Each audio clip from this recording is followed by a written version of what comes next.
नमस्कार, मैं हूं आपके साथ मयंक। आज 7 तारीख है।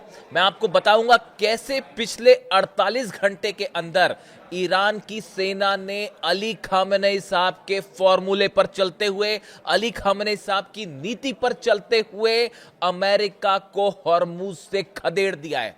इसके लिए सही शब्द का इस्तेमाल खदेड़ना ही हो सकता है। मैं आपको बताऊंगा कैसे ईरान की सेना, देखिए हालात ये थे कि ईरान जो है एक के सामने दो ऑप्शन थे।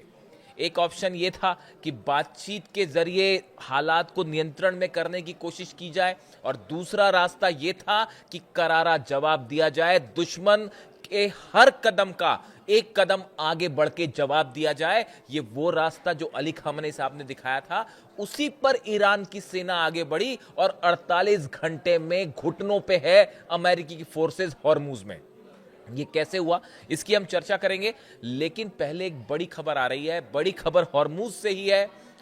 पिछले 24 घंटे के अंदर ईरान के 3 आइलैंड्स में, केशम आइलैंड पे, खास तौर पर केशम आइलैंड में, खार्ग आइलैंड में, अबू मूसा आइलैंड के आसपास कई सारे ड्रोन्स देखे गए हैं। ड्रोन एक्टिविटी हुई है जिसको ईरान ने अपने डिफेंस सिस्टम से मार गिराया है।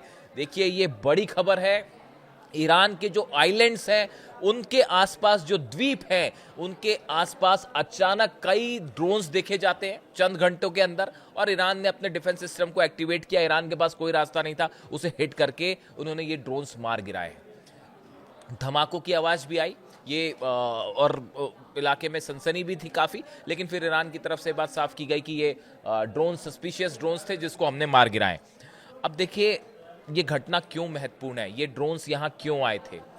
कुछ दिनों पहले की बात है, तेहरान में इस तरह के आपने देखे होंगे। तेहरान में कई ड्रोन्स एंटर किए थे। ईरान की कई जगह पर जो लैंड है, वहां पर कई ड्रोन्स अंदर आए, जिसे भी ईरान ने मार गिराया। बताया यह जा रहा है कि ईरान के डिफेंस सिस्टम्स कहां लगे हैं, डिफेंस मिसाइल्स कौन सी हैं ईरान की, ये पता लगाने के लिए तेहरान में ड्रोन्स घुसे थे। और इस बार जो द्वीपों में ड्रोन्स की एंट्री हुई है, ये पता लगाना चाह रहे थे दुश्मन कि ये जो आइलैंड्स हैं, Qeshm island, Kharg island, Abu Musa island, क्या इन सब आइलैंड्स पर ईरान ने अपना डिफेंस सिस्टम लगा रखा है। जवाब है हाँ, लगा रखा है। जितने ड्रोन्स आए थे सबके सब तबाह हुए हैं। अब जिसको पता, देखिए ईरान की पॉलिसी में कैसे बड़ा शिफ्ट आया है और कैसे मैं अली खामेनेई साहब को इससे जोड़ के देख रहा हूं। आप इस बात को देखिए, आप पिछले 48 घंटे में नजर डालिए कि क्या क्या डेवलपमेंट होते हैं। पिछले 3 दिन पकड़ लीजिए, खबरें ये आती हैं कि जो प्रस्ताव ईरान ने भेजा था, अभी की बात नहीं कर रहा हूं मैं, 3 दिन पहले की बात कर रहा हूं, ईरान की तरफ से जो प्रस्ताव आया उसको डोनाल्ड ट्रंप ने मना कर दिया, मानने से अस्वीकार कर दिया, और ये कह दिया कि अब जो है वो हॉर्मुज में हम अपना ऑपरेशन चलाएंगे और हम एस्कॉर्ट करके जहाजों को बाहर निकालेंगे। यानी अमेरिका के जहाज आगे बढ़ने शुरू हो गए हॉर्मुज की तरफ। खबरें ये आने लगी कि इजराइल और यूएई मिलकर बड़ा हमला करने वाले हैं और जहाज रिफ्यूलिंग जेट्स पहुंचने शुरू हो गए। F-35 का मूवमेंट हो गया, F-22 का मूवमेंट हो गया, तमाम जो है पेट्रियट और थाट सिस्टम पहुंचने लगे, और जहां जाने कितने टन हथियार इजराइल पहुंच गए। इन हालात में ईरान के सामने यह ऑप्शन था कि अब इसका जवाब कैसे दिया जाए। एक तरफ सीज फायर चल रहा है, काफी मंथन हुआ, बताया जाता है ईरान की सिक्योरिटी काउंसिल की बैठक हुई, और उस बैठक में यह फैसला लिया गया कि अब अमेरिका को उसके हर किए का, इजराइल को उसके हर किए का, इसके पहले कि दुश्मन कोई कदम उठाए, एक कदम आगे बढ़ के जवाब दिया जाए। ये वो पॉलिसी है जो अली खामेनेई साहब ने अपनी सेना के लिए तय की थी कि दुश्मन जो भी हमला करता है, आपको अगर इस बात के लिए आप निश्चित हो जाते हैं कि हमला होने वाला है, आप पहले ही जवाब दे दीजिए उसको, और या फिर अगर हमला होता है तो उसको उसी की भाषा में करारा जवाब दीजिए। यानी एग्रेसिव अप्रोच रखिए, दुश्मन से दब के रहने की जरूरत नहीं है, उसको तुरंत रिप्लाई करिए। नतीजा क्या था, अमेरिका के जो शिप जो एस्कॉर्ट करने के लिए अंदर आए थे, उस पे अबू मेहदी मिसाइल्स मारी गई हैं। देखिए, आपको तमाम दुनिया भर की खबरें मिलेंगी, इस तरह के दावे होंगे कि नहीं नहीं, कोई मिसाइल हिट नहीं हुई और वो तो आसपास ही बस वार्निंग शॉट था। कौन सा देश ये स्वीकार करेगा कि ईरान की अबू मेहदी मिसाइल्स ने वॉरशिप पे जो है वो सीधा अटैक किया। जो इंफॉर्मेशन मेरे मुताबिक है, ईरान के वॉरशिप को सीधा डैमेज हुआ है, अबू मेहदी मिसाइल ने हिट किया है। देखिए कई मिसाइल्स फायर हुई थी, उसमें से हो सकता है कि कुछ वार्निंग शॉट्स भी हो, लेकिन एक मिसाइल ने अमेरिका के 2 जहाजों को हिट किया और एक एक मिसाइल ने दोनों को हिट किया और 2 जहाज वहां पर क्षतिग्रस्त हुए। कितना नुकसान हुआ वो पता नहीं, लेकिन ये देखिए इस बात को सेंटकॉम कभी कबूल नहीं करेगा। वो तो जेरल्ड फोर्ड में जब आग लगी थी तो क्या कबूल कर लिया था कि वो अंडर वाटर ड्रोन ने हिट किया था? नहीं किया था, लेकिन आग लगी ना, गया था वहां से वापस। तो देखिए खबर ये थी कि 2 शिप्स को वाकई हिट किया ईरान ने। उसके बाद आप देखिए एक रिफ्यूलिंग जेट रडार से गायब हो जाता है। हॉर्मुज में ईरान के एयर स्पेस के पास आप जो है 3 घंटे से एक जहाज घुमा रहे थे, रिफ्यूलिंग जेट। ईरान की तरफ से वार्निंग आई, नहीं माना, ईरान ने अपना डिफेंस सिस्टम फायर किया और प्लेन रडार से गायब हो गया। अब आप हिसाब लगाते रहिए कि प्लेन कहां गया। 2 टेक ऑफ भी किए कतर से हेलीकॉप्टर बचाने के लिए, मुझे नहीं पता वो प्लेन कहां गया। वो जो भी खबर आई हो उसके बाद आप देखिए खबरें लगातार आ रही थी, इजराइल और यूएई की तरफ से बड़ी स्ट्राइक हो सकती है ईरान पे। ये डिफेंस इंडस्ट्री से और खुफिया एजेंसी से जुड़े जो लोग हैं वो सब इस बात का स्पेकुलेशन कर रहे थे कि हो सकता है अमेरिका इस बार हमला ना करे और यूएई और शायद इजराइल जो है किसी रूप में संयुक्त रूप से शामिल हो सकते हैं, ऐसी आशंकाएं जताई जा रही थी। क्या हुआ नतीजा? इसके पहले कि इधर से हमला होता, फुजेरा में 2 ऑयल डिपो पे दनादन मिसाइल्स गिरी हैं, 15 मिसाइल्स मारी गई और ड्रोन्स मारे गए। ईरान ने समझा दिया, देखिए ऐसा है, अगर आप ये ख्याली पुलाव में है कि किसी तरह का आप हमला कर देंगे तो पिछली बार से ज्यादा करारा जवाब मिलेगा। अरब का एक भी तेल का कुआं नहीं छोड़ा जाएगा और उसके अलावा जितनी आईटी इंडस्ट्रीज है वो फिर जलेंगी। और जैसे पिछली बार अमेरिका के बेसिस उड़े, इस बार अरब के तेल के कुएं निशाने पर हैं। और इस बात को पुतिन की तरफ से हरी झंडी थी। आप खुद सोचिए इस बात को कि ईरान क्या इन हालात में, जहां पूरी दुनिया की इकोनॉमी का स्टेक है हॉर्मुज में, क्या पुतिन की परमिशन के बिना, या परमिशन शब्द सही नहीं होगा, उनको कंसल्ट किए बिना क्या ईरान हमला करेगा? क्या चीन से कंसल्ट किए बिना, उनकी राय लिए बिना हमला करेगा? कतई नहीं करेगा। ईरान की तरफ से जो दागी गई मिसाइलें, चाहे यूएई पे दागी गई है, चाहे ड्रोन्स फायर किए गए, अमेरिका के जहाजों पर हमला किया गया, प्लेन्स पर हमला किया गया, सब की सब पुतिन और जिनपिंग के परमिशन से किया गया। बल्कि इन्होंने कहा तो यह भी जा रहा है कि पुतिन की तरफ से कहा गया कि हिट करिए। इस तरह की भी दावे सोशल मीडिया पे मिल जाएंगे आपको। आप याद रखिए, फिर से रिपीट करता हूं मैं, रूस के ऑयल रिफाइनरीज पे जबरदस्त हमले हो रहे हैं यूक्रेन की तरफ से।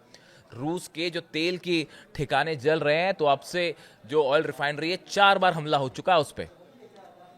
हर आदमी इस बात को समझता है, जो जरा भी आप अगर समझ रख रहे हैं कि ये यूक्रेन ने हमले अचानक बढ़ा दिए हैं, ये डोनाल्ड ट्रंप के कहने पर हो रहा है, अमेरिका के कहने पर हो रहा है, ऐसा कई एक्सपर्ट्स अपनी राय रखते हैं। उसका नतीजा था कि ये मैसेज दिया गया था कि अगर ये ऑयल पे आग लगाने का खेल करेंगे आप, तो अरब का एक भी ऑयल का जो है ठिकाना फिर नहीं बचेगा।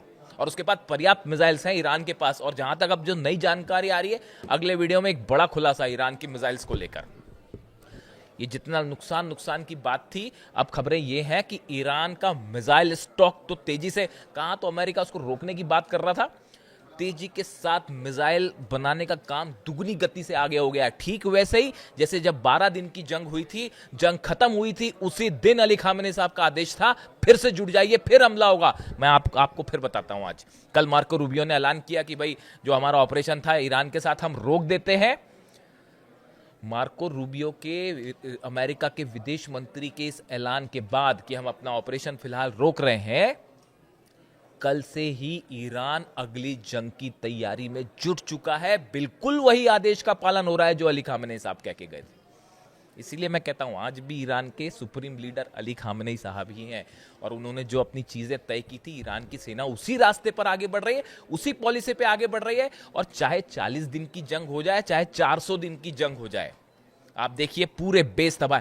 कितना नुकसान हुआ अमेरिका का इस जंग में, देखिए पूरी साख खत्म हो गई अमेरिका की। एक महाशक्ति होने का जो बबल था, गुब्बारा था, वो फोड़ दिया ईरान ने। जितनी गलत फहमियां थी वो सब की सब दूर हो गई। आज हकीकत यह है कि दुनिया का सुपर पावर ना हॉर्मुज में कुछ कर पाया, ना तेहरान के अंदर कुछ कर पाया, ना सत्ता परिवर्तन हो पाया, ना सेना को हरा पाया, तो आप कर क्या पाए? बच्चों को 168 बच्चियों की जान ले पाए आप, और अली खामेनी साहब की। इसके अलावा आप क्या कर पाए? और अली खामेनी साहब की शहादत जो है वो एक ऐसी, उसने एक, क्या कहा जाए, वो एक ऐसा उनका बलिदान था जो ईरान को, जिसने हमेशा के लिए प्रेरित कर दिया है कि 1 इंच भी नहीं झुकना है। आप तेहरान से तस्वीरें देखिए, क्या जो तस्वीरें आती हैं इंकलाब स्क्वायर पर, रोज रात को हजारों की संख्या में ईरान की बहनें और बेटियां जमा होती हैं और वो अपनी सेना से अपील करती हैं, युवा जमा होते हैं, अपनी सेना से अपील करते हैं कि करारा जवाब दीजिए, 1 इंच भी दबने की जरूरत नहीं है, झुकने की जरूरत नहीं है। यानी वो जो एक ऑप्शन था वो खत्म ही हो चुका है। देखिए ये बहुत बड़ा झटका है अमेरिका की विदेश नीति को। पूरे दुनिया के सामने आप एक्सपोज हुए हैं कि आप न सिर्फ विदेश नीति के स्तर पर, आज देखिए पूरी दुनिया, पूरा अरब देश जो ये मान के चलते थे कि अमेरिका हमारी रक्षा करेगा, आज कोई देश इस बात पर विश्वास नहीं करेगा कि अमेरिका जो है अरब की रक्षा के लिए आएगा। हर देश अपने संसाधन जुटाने में जुट गया है। तो तुर्की भी आईसीबीएम बना के बैठा है कि भाई कब क्या हो जाए क्या पता। यानी अमेरिका की जो साख थी, विश्वास थी, उस पर भट्टा लग गया। हथियारों के मामले में थर्ड पेट्रियट खत्म हो गए, सबके सब बेस जल गए, हॉर्मूज में इतनी सारी सेना लेके खड़े रहे और नतीजा क्या है, अमेरिका के जहाज, खबरें क्या आ रही है, अमेरिका के जहाज पिट गए, अमेरिका का जहाज रिफ्यूलिंग जेट गायब हो गया, और वो जो है फ्रांस के टैंकर पर हमला हो गया। और वहां से क्या क्लेम किया जा रहा है, हमने 7 ईरान की छोटी बोट्स जो है वो उसको डिस्ट्रॉय कर दिया। ये इसकी चर्चा व्हाइट हाउस में है, जो वो बड़ा उसका वो मान रहे हैं कि भाई हमने बड़ा काम किया है। तो देखिए अब क्या है कि जो है इस जंग ने, इसीलिए कई एक्सपर्ट्स कहते हैं, अमेरिका के ही विदेश नीति के जानकार कह रहे हैं, मैं नहीं कह रहा, अमेरिका के ही विदेश नीति के जानकार कह रहे हैं कि विदेश नीति कैसे ना की जाए, जंग कैसे ना किया जाए, इसका परफेक्ट एग्जांपल अमेरिका ने पेश कर दिया है। How not to do a foreign policy, how not to do a war, ये तरीका पेश कर दिया गया। अब देखिए अब नई स्थिति है, ये जो जंग, और आप मान के चलिए अमेरिका फिर से हमला करेगा, इस बात को आप, यही बात अली खामेनी साहब कह रहे थे 12 दिन की जंग के बाद, वो सही हुई थी। और आज देखिए मैं फिर से आपसे बात कह रहा हूं, ये जो जंग रोकी गई, इसकी सबसे 2 बड़ी वजह मैं आपको बता चुका हूं पिछले वीडियो में। एक तो कांग्रेस से, अमेरिकी संसद से परमिशन लेनी थी, 60 दिन से ज्यादा युद्ध करते, तो उन्होंने कहा अभी खत्म कर दो ताकि परमिशन ना लेनी पड़े, थोड़े समय बाद जब जरूरत पड़ेगी उसके हिसाब से फिर चालू कर दिया जाएगा और बोला जाएगा कि ये तो अलग नई जंग है, यानी परमिशन की कोई जरूरत नहीं है, फिर 60 दिन है। एक तरीका ये। दूसरा, चीन जा रहे हैं डोनाल्ड ट्रंप, अब्बास अराक्ची साहब वहां गए, एक बढ़िया रणनीति तैयार हुई है कि क्या करना है हॉर्मुज का, चाइना के साथ और पुतिन के साथ मिलके ईरान की। अब डोनाल्ड ट्रंप जा रहे हैं चाइना, और वो ये चाह रहे थे कि उनके चीन जाने के पहले ये हॉर्मुज वाला टेंशन खत्म हो, वरना चीन के साथ होने वाली सारी डील्स जो है वो फेल हो जाएंगी, वो मुश्किल में फंस जाएंगी। इसलिए डोनाल्ड ट्रंप ये नहीं चाह रहे थे कि चीन के साथ जो है वो विजिट खतरे में पड़ जाए या वो मामला खराब हो जाए। इसलिए भी यहाँ पर ये इस तरह का जो मार्को रूबियो ने कल अनाउंसमेंट किया। लेकिन आपने सुना होगा अमेरिका के विदेश मंत्री क्या कह रहे हैं, वो ये कह रहे हैं कि हम अब यूरेनियम पर बात करेंगे, हम न्यूक्लियर डील पर बात करेंगे। और एक और नया ऑप्शन दे दिया उन्होंने कि ऐसे भी कई देश हैं जो खुद यूरेनियम एनरिचमेंट नहीं करते, वो दूसरे देश से यूरेनियम लेके अपने बिजली के कारखाने चलाते हैं। ऐसा है, इस सब बातों के लिए ईरान ने साफ कर दिया है कि हमारे यूरेनियम पर कोई चर्चा नहीं होगी, हमारे वैज्ञानिकों ने बनाया उस पर कोई बात नहीं होगी, न्यूक्लियर प्रोग्राम भी हम अपना जारी रखेंगे। ईरान उस पर बात करने को ही तैयार नहीं। तो ऐसे सूरत में कैसे समझौता हो जाएगा, कैसे डील हो जाएगी और कब तक वो डील चल जाएगी? ऑब्वियस सी बात है, यही विजन था अली खामेनी साहब का, ताकि वो बिल्कुल सुप्रीम लीडर तो थे, वो ईरान के सुप्रीम लीडर थे, रिलीजियस लीडर थे। लेकिन मैं आपको बताऊं, मैंने जो है दुनिया भर के तमाम वॉर एक्सपर्ट्स के बारे में जानकारी हासिल की, उनके स्ट्रैटेजी, उनके जैसा क्लियर विजन आपको बहुत कम लोगों में मिलेगा। He was so clear about his purpose कि मुझे आगे क्या करना है, ईरान को क्या करना चाहिए, ईरान का दुश्मन कौन है, ईरान को किससे दोस्ती करनी, बड़ा क्लियर विजन था उनका। और यही वजह है कि आज ईरान, देखिए नुकसान हुआ ईरान को, ईरान ने कुर्बानियां दी, इसमें कोई दो राय नहीं है, तमाम साइंटिस्ट शहीद हुए हैं, सैनिक शहीद हुए, कमांडर शहीद हुए। लेकिन आज हकीकत यह है कि अली खामेनी साहब का ईरान डोनाल्ड ट्रंप पे भारी पड़ गया है। अब देखिए नए जो डेवलपमेंट है उसके हिसाब से इस बात पर नजर रखनी होगी कि चीन के साथ क्या बात हुई है ईरान की, डोनाल्ड ट्रंप का अगला कदम क्या होगा, और क्या जो ब्लॉकेड है, जो वॉरशिप्स है, वो अभी भी मौजूद हैं। इसके अलावा देखिए एक बड़ी खबर ये भी है, कल कई जगह चर्चा थी अमेरिका के अखबारों में कि अमेरिका इजराइल के साथ मिलकर एक बड़े जंग की तैयारी में जुटा हुआ है। भले ये दावे होते रहे कि वॉर ख़त्म हो गया है और जो है वो अब हम टॉक्स करेंगे, लेकिन हकीकत ये है बड़े जंग की तैयारी में जुटा हुआ है अमेरिका और इजराइल। और देखिए, ये जंग ख़त्म हो जाए तो इजराइल का तो मकसद ही शायद फेल हो जाए, इसलिए अभी नेतन्याहू चुप हैं। लेकिन ये शांति बड़ी ऊपरी दिखाई दे रही है, ज़मीन के अंदर असली में आग अभी वैसे ही जल रही है और इंतज़ार हो रहा है सही मौके का। जो भी अपडेट होगा आप तक पहुंचाऊंगा। वीडियो कैसा लगा ज़रूर बताइए कमेंट करके। Thank you so much.